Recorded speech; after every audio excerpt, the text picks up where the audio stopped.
Hey Jake, good morning. Well, actually, it's afternoon now, but I just woke up like an hour ago, so for me, it's still morning. Wait, you just woke up? It's 2 p.m. What happened? I know. I stayed up way too late last night watching this show on Netflix, and I just couldn't turn it off. Every episode ended with something crazy, and I kept saying, okay, just one more. And then suddenly it was 3 a.m. Oh, I totally get that. I went through the same thing last week. But hey, actually, this is perfect for today's episode because you just used a bunch of phrasal verbs without even thinking about it. Oh, you're right. I said woke up, stayed up, turn it off. I didn't even notice. Exactly. And that's the thing. Phrasal verbs are everywhere in English. Native speakers use them all the time, like every single conversation. And today, we're going to teach you 15 phrasal verbs that you absolutely need for your daily life. Yes, and the best part is, these are not complicated fancy phrasal verbs. These are the ones we actually use every single day. By the end of this episode, you'll understand them, you'll remember them, and you'll be able to use them right away. So if you're ready, let's jump right in. And see? Jump in. That's already a phrasal verb. You can't stop. Okay, so let's start with the morning. When your alarm goes off, and that's our first one, go off. When something goes off, it makes a loud sound suddenly. Your alarm goes off. A fire alarm goes off.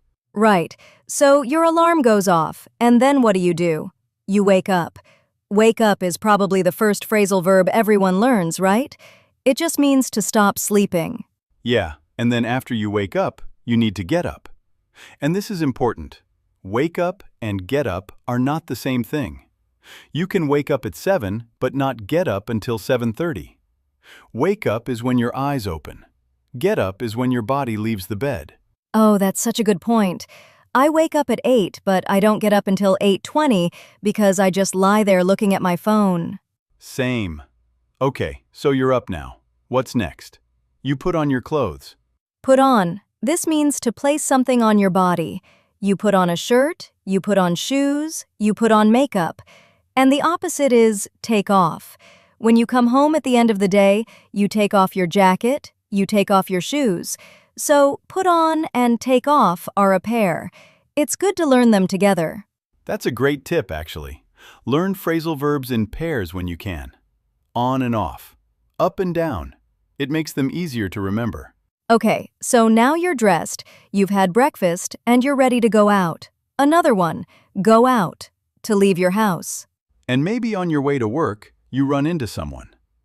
Run into. This doesn't mean you physically crash into a person, it means you meet someone by accident, by surprise. Like, I ran into my old teacher at the supermarket yesterday. Oh, that actually happened to me. I ran into my neighbor at the coffee shop last week, and we ended up talking for like 30 minutes. I was late for everything. That's a perfect example. Okay, let's practice these morning ones with a quick dialogue. I'll be someone just waking up, and you be my roommate. Ready? Ready. Ugh, what time is it? Did my alarm go off? I didn't hear anything. Yes, it went off 20 minutes ago. You need to get up. We're going to be late. Okay, I'm getting up. Where did I put my jacket? You took it off and threw it on the chair last night. Just put it on and let's go out. We need to leave in 5 minutes. Fine. Let me just wake up properly first. You see? 6 phrasal verbs in one tiny conversation. That's how natural they are. Exactly. And now let's move to the afternoon, at work or at school. One of the most useful phrasal verbs here is look for. This means to search for something. I'm looking for my keys. She's looking for a new job. Oh, I use this one every day. I'm always looking for something. My phone, my wallet, my glasses. I lose everything. And here's a related one. Find out. This means to discover information. I just found out that the meeting is canceled. Did you find out what time the store closes? There's a difference, right? You look for physical things, but you find out information. Well, mostly. You can also look for information, but you find out facts and news. Good distinction. Okay, next one. Figure out. This is when you solve a problem or understand something after thinking about it. I can't figure out how to use this app. We need to figure out a solution. I love this one. It's so much more natural than saying, I need to understand or I need to solve. Just say, I need to figure it out. Right. And then there's carry on. This means to continue doing something. Sorry for the interruption. Please carry on. She carried on working even though she was tired. That's very British, actually. In American English, we might say keep going or go on more often, but carry on works everywhere and everyone understands it. True. Let me give a work situation. Imagine you're in the office. Ready? Sure. Hey, Sarah, I've been looking for the project report all morning. Do you know where it is? Oh, I found out this morning that the boss moved it to the shared drive. Did you check there? No, I didn't. I couldn't figure out why it wasn't in the usual folder. Thanks. No problem. Anyway, let's carry on with our meeting. Where were we? Nice. Okay, 4 more phrasal verbs, and they all feel completely natural in that conversation. Now let's talk about the evening, when you're with friends or family. One of the most common ones is hang out. This means to spend time with someone in a relaxed way. Do you want to hang out this weekend? We just hung out at her place and watched movies. I love hang out. It's so casual and friendly. And here's another great one. Come over. This means to visit someone at their place. Hey, do you want to come over tonight? My parents are coming over for dinner. And then when your friends are at your place and it's getting late, you might need to calm down if things get too loud. Calm down means to become less excited or less angry. Calm down, the neighbors are going to complain. Or when your friend is really stressed about something. Hey, calm down. It's going to be okay. And then, at the end of the night, you might give up trying to stay awake. Give up means to stop trying, to quit. I give up, I can't keep my eyes open. But also in bigger situations, don't give up on your English. Keep practicing. That's such an important one. Give up is one of those phrasal verbs that every learner should know. And the last one for tonight, turn off. We mentioned it at the beginning with my Netflix problem. Turn off means to stop a machine, a light, a device. Turn off the TV. Can you turn off the lights? And the opposite is turn on. Turn on the radio. I turned on my computer this morning. Another pair. Turn on and turn off. Perfect. Let's do one more dialogue. Evening with friends. Let's go. I'll start. Hey Jake, do you want to come over tonight? I'm just going to hang out at home, maybe order some food. Sure, that sounds great. I'll be there around 7. Should I bring anything? No, just yourself. But hey, can you help me figure out how to connect my new speaker? I've been trying all day and I just want to give up. Don't give up. I'll look at it when I come over. I'm pretty good with tech stuff. Amazing, thanks. Oh, and one more thing. Last time you came over, you forgot to turn off the bathroom light. My electricity bill was crazy. Oh no, sorry about that. I'll try to remember this time.